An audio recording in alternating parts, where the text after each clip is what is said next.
Hello my beautiful soul family, कैसे हैं आप सब। आई होप आप बहुत अच्छे होंगे। अपना नाम जब तब ध्यान बड़ी मेहनत और लगन से कर रहे होंगे। तो चलिए गाइस, आज हम देखने वाले हैं आपके डीएम की अवेकनिंग इतनी पेनफुल क्यों हो जाती है, कब होती है इनकी अवेकनिंग, और डीएफ से भी अधिक इनको पेन क्यों सहना पड़ता है। चलिए देखते हैं इस समय आपके डीएम की अवेकनिंग इतनी पेनफुल क्यों हो चुकी है। प्लीज़ डिवाइन गाइड करें, प्लीज़ राधा रानी गाइड करें। गाइज, अगर आप मुझसे पर्सनल गाइडेंस या रीडिंग चाहते हैं तो आप मुझे 9520642716 नंबर पर व्हाट्सएप मैसेज कर सकते हैं। तो चलिए देखते हैं गाइज, डीएम की अवेकनिंग डीएफ से भी अधिक पेनफुल क्यों होती है। 5 of swords, 7 of pentacle, 7 of wands, 9 of swords, page of cups, 6 of wands, 7 of swords, the fool. देखिए गाइस, जो हमारी डीएफ होती है, हमारी डीएफ अपने डीएम को इतना अधिक प्रेम करती है कि इनको खुदा बनाकर पूजती है, इनको इतना प्यार देती है, इनकी इतनी केयर करती है, इनकी इतनी रिस्पेक्ट करती है, इनकी इतनी नर्चरिंग करती है कि डीएम इस चीज़ को हैंडल नहीं कर पाते अपने डीएफ के इतने अधिक प्रेम को, और ये रन कर जाते हैं। जब दोनों के बीच में सेपरेशन क्रिएट हो जाता है तो अब डीएफ के पास कोई रास्ता नहीं बचता है डिवाइन का हाथ थामने के लिए, और डीएफ अपना इनर वर्क स्टार्ट कर देती है। जब डीएफ हाई वाइब्रेशन में आ जाती है इनर वर्क करते हुए, तब डीएम की अवेकनिंग बहुत फास्ट हो जाती है। अब डीएम की अवेकनिंग बहुत फास्ट हो चुकी है। अब डीएम जैसे पहले अपनी थर्ड पार्टी कार्मिक के पास कंफर्ट जोन में बैठे हुए थे, अब डीएम को इस तरह से बैठने डिवाइन की तरफ से नहीं दिया जाता। अब डीएम को कार्मिक्स 3D वर्ल्ड के, अर्थ वर्ल्ड के ट्रिगर देने शुरू कर देते हैं, यानी लोअर चक्रास को ट्रिगर करती है इनके कार्मिक्स, इनकी थर्ड पार्टी। और जो 5D वर्ल्ड के स्पिरिचुअल ट्रिगर देती है इनको, वो देती है इनकी डीएफ। अपर चक्रा को ट्रिगर करती है इनकी डीएफ, क्योंकि डीएम की ईगो बहुत ही बड़ी होती है। दोनों मिलकर डीएफ और कार्मिक्स इनकी ईगो को तोड़ते हैं। जब डीएम का सेपरेशन इनकी डीएफ से हो जाता है तो इनकी लाइफ में बहुत इशू आना शुरू हो जाते हैं। इनका जो फाइनेंस है वो भी खराब हो जाएगा, यानी इनके पास पैसे की तंगी आ जाती है, इनका जॉब कैरियर ख़त्म होने लग जाता है, और इनके हेल्थ इश्यूज शुरू हो जाते हैं। जब इनके पास पैसा ही नहीं रहेगा तो जो थर्ड पार्टी कार्मिक्स हैं वो इनको परेशान करना शुरू कर देते हैं, क्योंकि अब उनको इनसे पैसा नहीं मिल रहा होता, और तब इनको थर्ड पार्टी और कार्मिक्स की असलियत दिखाई देना शुरू हो जाती है कि मेरे को अगर बहुत मान सम्मान थर्ड पार्टी कार्मिक्स की तरफ से मिल रहा था तो वो पैसों की वजह से मिल रहा था, क्योंकि मैं उनके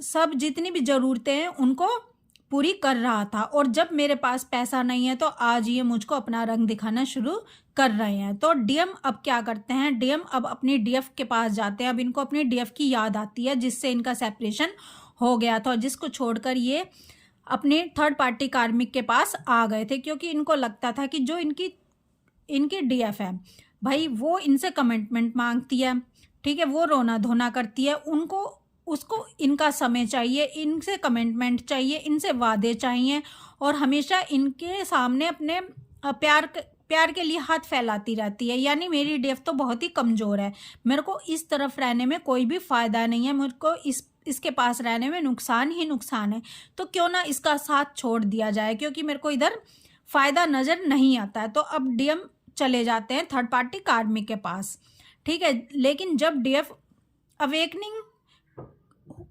करके जब डीएफ की अवेकनिंग हो जाती है और हाई वाइब्रेशन में आ जाती है, तो डीएम को डीएफ की याद आती है कि यहाँ पर तो थर्ड पार्टी और कार्मिक ही इनको परेशान कर रहे हैं, इनको वो मान सम्मान नहीं दे रहे हैं जो आज तक इनको देते आए हैं, और इनके पास अब अगर पैसा नहीं है, अगर इनके पास वो इनको देने के लिए मनी नहीं है, पैसा नहीं है, इनकी ज़रूरतें पूरे करने के लिए मेरे पास पैसा नहीं है, ठीक है, मेरा समय खराब आ चुका है, तो अब ये मुझको परेशान कर रहे हैं, अब ये मुझको जीने नहीं दे रहे हैं। तो इनको लगता है कि मैं अपनी डीएफ के पास चला जाऊं, क्योंकि मेरी डीएफ तो हमेशा मुझको बहुत ही प्यार करती है, बहुत ही लव केयर नर्चर करती है। और मेरी डीएफ दुनिया में कोई भी मेरा साथ छोड़ दे, लेकिन मेरी डीएफ मेरा साथ नहीं छोड़ेगी। जब ये अपनी डीएफ के पास जाते हैं तो शुरू में तो डीएफ को लगता है कि मेरे डीएम आ गए हैं मेरे से रियूनियन करने के लिए, लेकिन धीरे धीरे डीएफ को भी समझ आने लग जाता है कि मेरे डीएफ सिर्फ टाइम पास कर रहे हैं, मेरे डीएम मेरे से टाइम पास कर रहे हैं, इनको सिर्फ मेरी एनर्जी चाहिए। अब डीएफ को भी समझ आने लग जाता है, क्योंकि डीएफ को लो वाइब्रेशन वाले डीएम नहीं चाहिए होते हैं। अब डीएम को ये ट्रिगर करना शुरू कर देती है इनकी डीएफ ही।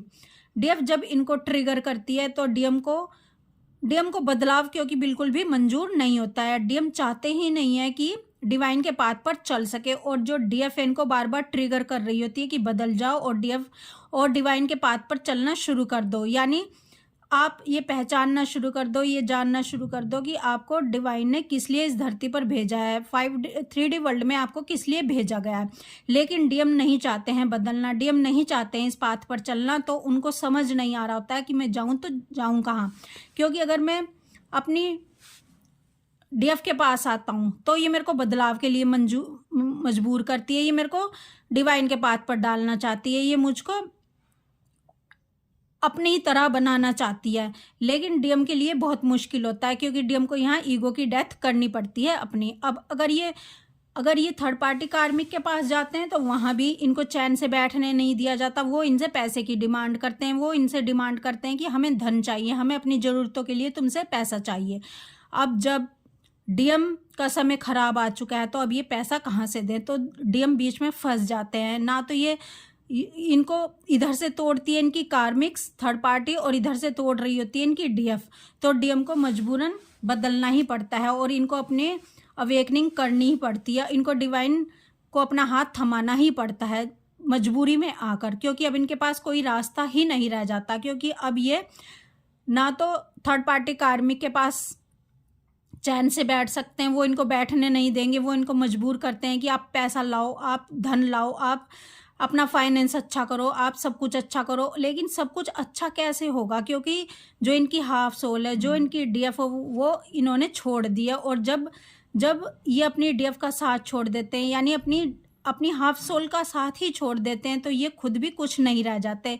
क्योंकि शिव शक्ति के बिना शव के समान हो जाता है। ऐसे ही आपके डीएम आपके बिना अधूरे हैं, आपके बिना इनकी जो पावर है वो आधी भी नहीं रह जाती है। अगर इनके पास सब फाइनेंस वगैरह सब कुछ अच्छा होता है, 3D वर्ल्ड में इनके पास सब चीज़ें होती हैं, तो वो इसीलिए होती हैं क्योंकि इनकी डीएफ इनके साथ थी, इनका जो भाग्य इनके साथ था। लेकिन जब ये उसका साथ छोड़ देते हैं तो इनका भाग्य बिगड़ जाता है, इनके पास से सब कुछ डिवाइन छीन लेते हैं, क्योंकि जिसकी वजह से इनको ये सब चीज़ें मिला था इन्होंने उसका ही साथ छोड़ दिया, उसके ही प्यार को इन्होंने रिजेक्ट कर दिया। तो इसलिए ही इनको ये सब समझाने के लिए, इनकी ईगो को तोड़ने के लिए डिवाइन की तरफ से इनके पास से सब कुछ छीन लिया जाता है। यहाँ तक कि कार्मिक्स इन पर अटैक बोलना शुरू कर देते हैं और इधर से डीएफ भी इनको स्पिरिचुअल वर्ल्ड के ट्रिगर देना शुरू कर देती है। अब ये मजबूर हो जाते हैं अपने आप को अवेकन करने के लिए और मजबूर हो जाते हैं खुद को समझने के लिए, और ये मजबूर हो जाते हैं कि डिवाइन से क्वेश्चन करें कि ये सब इनके साथ क्या कुछ हो रहा है। तब ये डिवाइन को समर्पित होते हैं, जब ये डिवाइन को सरेंडर होते हैं तभी इनको डिवाइन की तरफ से आंसर दिए जाते हैं और इस ट्विन फ्लेम जर्नी के बारे में बताया जाता है। और बताया जाता है कि आपके कार्मिक्स कौन है, बताया जाता है कि आपके डीएफ कौन है और आप कौन है। तो गाइज इसलिए ही डीएम की अवेकनिंग बहुत ही पेनफुल होती है, क्योंकि डीएम को कुछ भी पता नहीं होता है अपनी इस जर्नी के बारे में, अपनी ट्विन फ्लेम, अपने ट्विन सोल्स के बारे में, जो कि इनकी डीएफ होती है, जो कि इनकी हाफ सोल होती है। तो गाइज इसलिए ही डीएम की जो अवेकनिंग है बहुत ही पेनफुल होती है बजाय डीएफ के। तो गाइज आपको समझ आ गया होगा कि आप जो डीएफ होती है इनको ट्रिगर करती है 5D वर्ल्ड के, और इनकी जो कार्मिक है, इनकी जो थर्ड पार्टी है वो इनको ट्रिगर करती है 3D वर्ल्ड के। ठीक है, तो तभी इनकी ईगो की डेथ होती है और तभी ये अवेकन होते हैं, और इसलिए इनकी जो अवेकनिंग है वो बहुत पेनफुल होती है।